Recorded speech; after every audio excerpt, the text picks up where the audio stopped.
माँ दुर्गा के पावन नवरात्रे जब 9 दिन तक पूरे विधि विधान से व्रत, पूजन और अर्चना की जाती है तो मन में एक सवाल जरूर आता है। घट स्थापना के समय रखा गया नारियल, जिसे हम पूरे 9 दिन माता रानी के चरणों में अर्पित करते हैं, नवरात्रि पूर्ण होने के बाद उसका क्या करना चाहिए? यह प्रश्न केवल आपका ही नहीं बल्कि हर श्रद्धालु का होता है, क्योंकि नारियल साधारण फल नहीं है। इसे श्रीफल कहा गया है, यानी वह फल जो स्वयं देवी देवताओं को प्रिय है और शुभ फल देने वाला है। शास्त्रों में वर्णन मिलता है कि नारियल में स्वयं ब्रह्मा, विष्णु और महेश का वास होता है। जब हम इसे घट के ऊपर रखते हैं तो यह माँ दुर्गा की शक्ति से और भी पवित्र हो जाता है। कहा जाता है 9 दिन तक जब भक्त पूरी श्रद्धा से माँ की पूजा करता है तो माता की कृपा उस नारियल पर भी संचित हो जाती है। इसलिए नवरात्रि के बाद यह नारियल मात्र फल नहीं रहता, यह एक शुभ प्रसाद बन जाता है।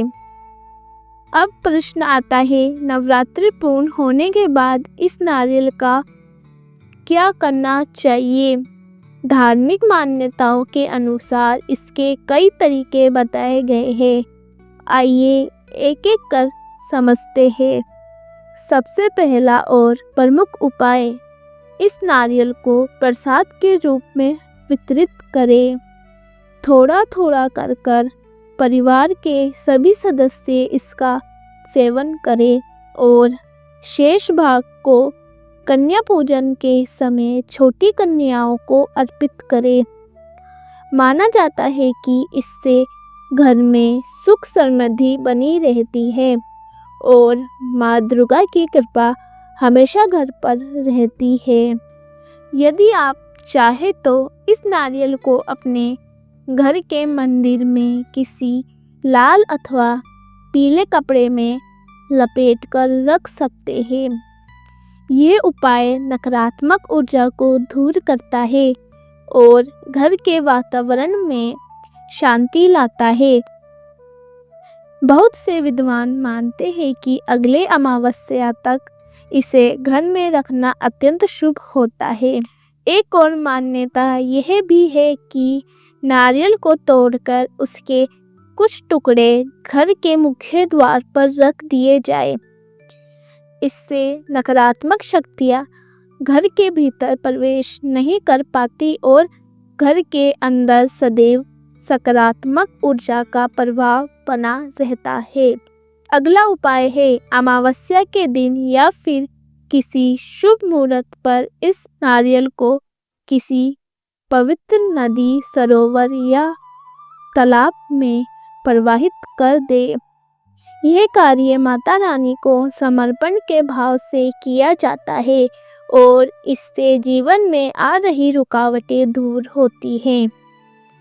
जो लोग व्यवसाय करते हैं वे इस नारियल को अपने प्रतिष्ठान या दुकान में भी स्थापित कर सकते हैं। यहाँ रखने से व्यापार में उन्नति होती है और धन धान्य की वृद्धि होती है।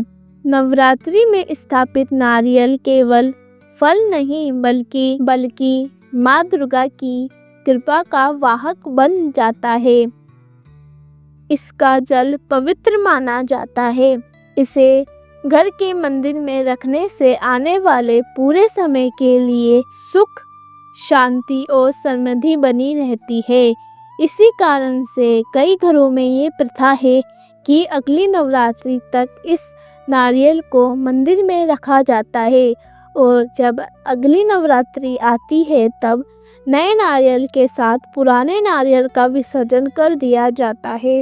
इससे जुड़ी एक प्राचीन कथा है।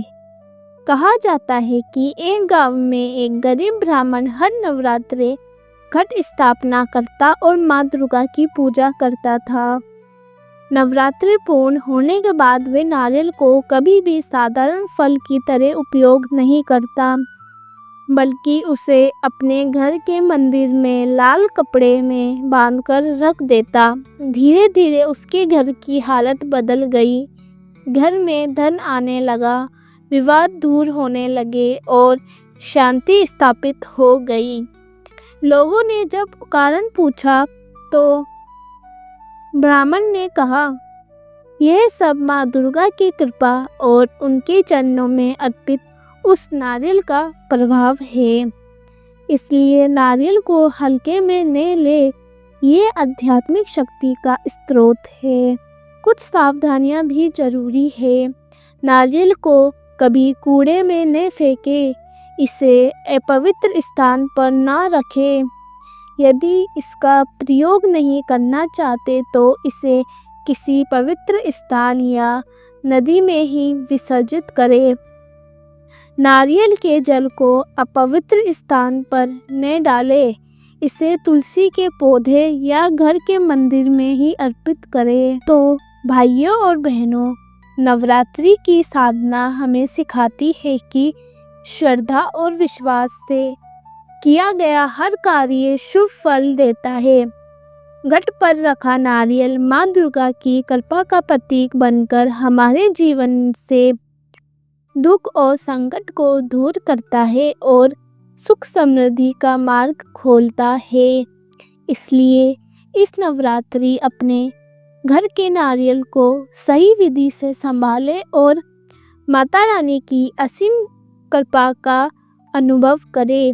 जय माता दी।